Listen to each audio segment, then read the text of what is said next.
बाद पहली सुबह जब सामान्य लग रही है, तो वहीं पाकिस्तान की हर नापाक हरकत पर भी भारतीय जांच एजेंसियों की पैनी नजर है। जम्मू कश्मीर के कुलगाम SIA यानी स्टेट इन्वेस्टिगेटिव एजेंसी ने कई जगहों पर छापेमारी कर तलाशी ली है। सीज फायर होने के बाद भी प्रशासन पूरी तरह से चौकन्ना है ताकि किसी भी तरह की परिस्थिति से भारत निपटने के लिए तैयार रहे। SIA शोपियां में छापेमारी के दौरान ऐसे लोगों की पहचान करने में जुटी है जो समय समय पर आतंकवादियों की मदद करते रहे हैं। सूत्रों से मिल रही जानकारी के अनुसार इस छापेमारी में आतंकवादियों की मदद करने वालों की भी जांच की जा रही है। साथ ही ऐसे लोगों की पहचान करने की कोशिश की जा रही है जो घाटी में रहते हुए आतंकवाद को समर्थन देते हैं। SIA की ये रेड उस वक्त में हो रही है जब एक तरफ भारत और पाकिस्तान के बीच सीज फायर का ऐलान हो चुका है। भारत सरकार घाटी से आतंकवाद और ऐसे आतंकी संगठनों की कमर तोड़ने में लगी है और उसी कड़ी में अब जगह जगह छापेमारी की जा रही है ताकि भविष्य में घाटी के अंदर जो आतंकी हैं उन्हें स्थानीय स्तर पर किसी तरह की मदद ना मिल सके।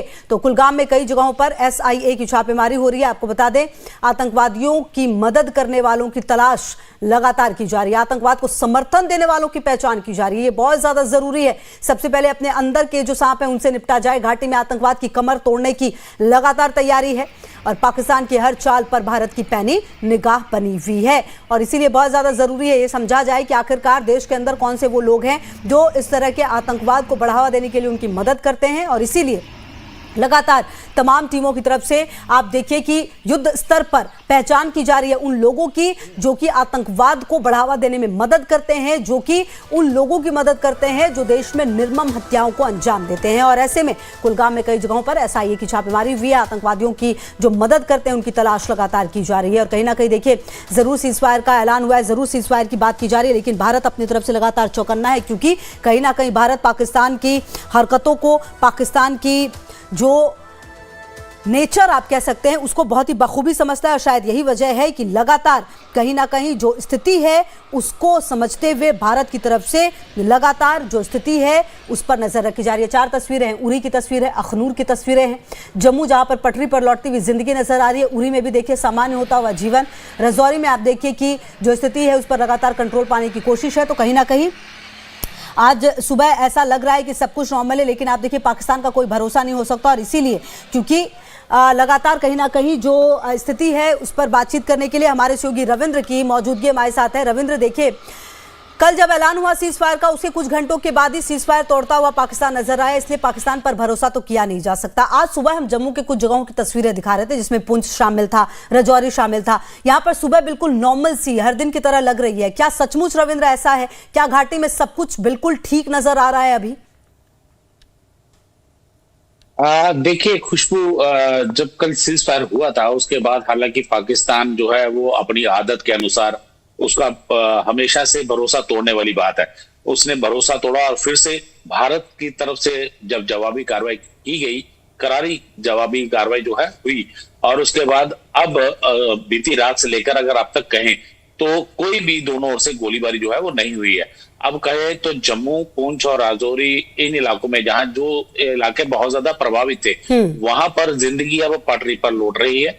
लोग सुबह घरों से निकले और जिन्होंने मॉर्निंग वॉक करनी थी वो पहुंचे, योगा किया गया लोगों की तरफ से और जो बाजार है वो लगभग पटरियों पर सजने शुरू हो चुके हैं।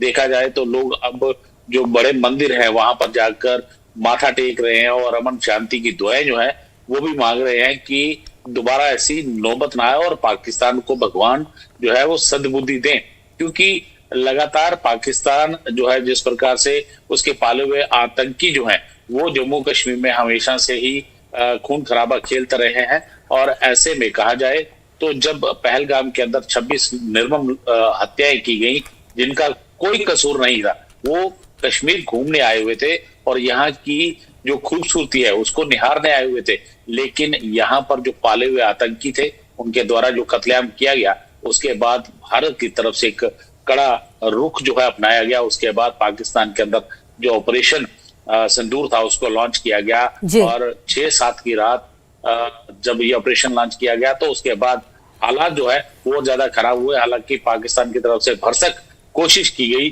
कि जम्मू कश्मीर और पंजाब के साथ साथ बाकी राज्यों में भी हालात बिगाड़े जा सके, लेकिन सबसे ज्यादा अगर कहीं प्रभावित हुआ तो वो जम्मू कश्मीर हुआ और यहाँ पर कई ड्रोन हमले और मिसाइल हमले जो है वो करने की कोशिश की गई, लेकिन हमारी एयर डिफेंस जो है वो बहुत ज्यादा मजबूत रही, जिसकी वजह से पाकिस्तान को मुंह की खानी पड़ी। लेकिन इस समय कहा जाए तो बॉर्डर जो अंतर्राष्ट्रीय सीमा है या फिर LOC का इलाका है, वहां पर बीती रात से शांति स्थापित है, लेकिन पाकिस्तान की नीयत पर हम भरोसा नहीं कर सकते हैं।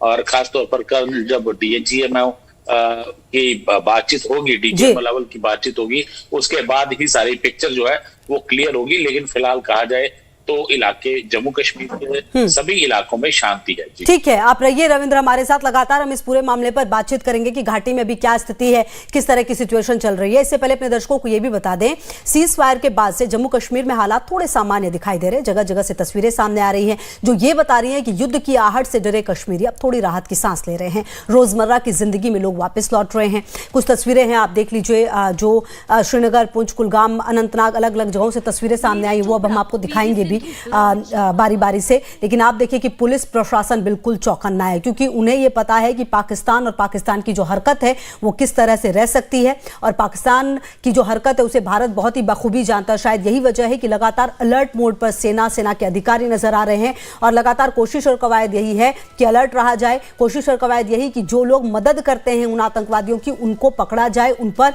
जो निगाह है लगातार टीमों की बनी हुई है। लेकिन इस बीच जो भारतीय सेना है वो लगातार अलर्ट मोड पर। लेकिन अच्छी बात यह रही है, आप समझिए कि कई दिनों के बाद आप कह सकते हैं जो सुबह है वो थोड़ी सी सामान्य सुबह आप जिसे कहते हैं वो आज घाटी में लगी। और रविंद्र भी हमारे सहयोगी लगातार हमारे साथ जुड़े हुए। रविंद्र, देखिए कुछ तस्वीरें हमने अपने दर्शकों को दिखाई जिसमें जैसा कि हम जिक्र भी कर रहे थे कि सब कुछ ऐसा लगता है कि सही है, लेकिन कहीं ना कहीं देखिए रविंद्र, कश्मीर में जो कुछ भी होता है उसके बाद पाकिस्तान पर भरोसा बिल्कुल नहीं किया जा सकता। इसीलिए हम ये भी देख रहे थे कि पुलिस प्रशासन की तरफ से अब उन लोगों की पहचान भी की जा रही है रविंद्र, जो कि आतंकवाद का साथ देते हैं, जो आतंकवादियों की मदद करते हैं। और कहीं ना कहीं ये बहुत ज्यादा जरूरी है। देखिए, पाकिस्तान से तो बॉर्डर पर लड़ा जाएगा, लेकिन आखिर अंदर वो कौन से लोग हैं जो आतंकवादियों की मदद करते हैं, उनको पहचान बहुत जरूरी है।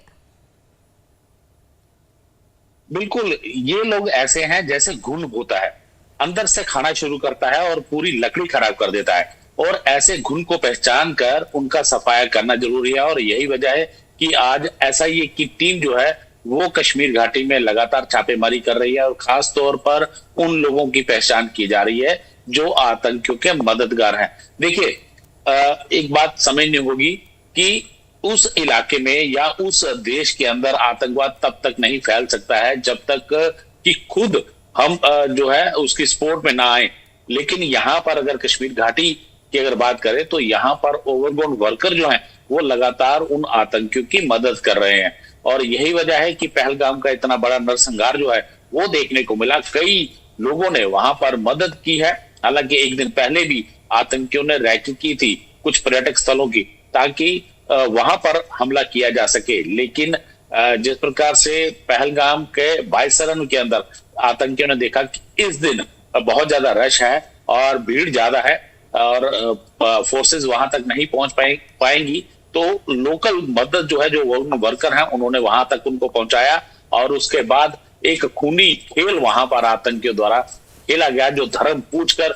सबसे बड़ी बात है कि ये इतिहास में ऐसा पहली बार हुआ है कि आतंकियों ने धर्म पूछकर हत्याएं की हैं। तो इससे कहीं ना कहीं देश के अंदर एक गुस्सा जो था वो आना लाजमी था। हर कोई इस को लेकर यही कह रहा था कि पाकिस्तान के ऊपर एक कड़ा प्रहार जो है वो किया जाए, और देश के अंदर इस समय कहा जाए एक मजबूत सरकार है, और फैसला लिया गया। और उसके बाद ऑपरेशन सिंदूर लॉन्च किया गया। सिंदूर का नाम इसलिए दिया गया ताकि उन विधवाओं को एक श्रद्धांजलि जो है वो दी जा सके। लेकिन फिलहाल अगर कहा जाए तो इलाके में शांति है। लेकिन इस बीच बीते कल की अगर हम बात करें तो बीते कल राजौरी के अंदर जिस प्रकार से सुबह फायरिंग पाकिस्तान की तरफ से की गई, ड्रोन अटैक किए गए, मिसाइल हमले किए गए, जिसमें राजौरी, उधमपुर और जम्मू के इलाके शामिल हैं।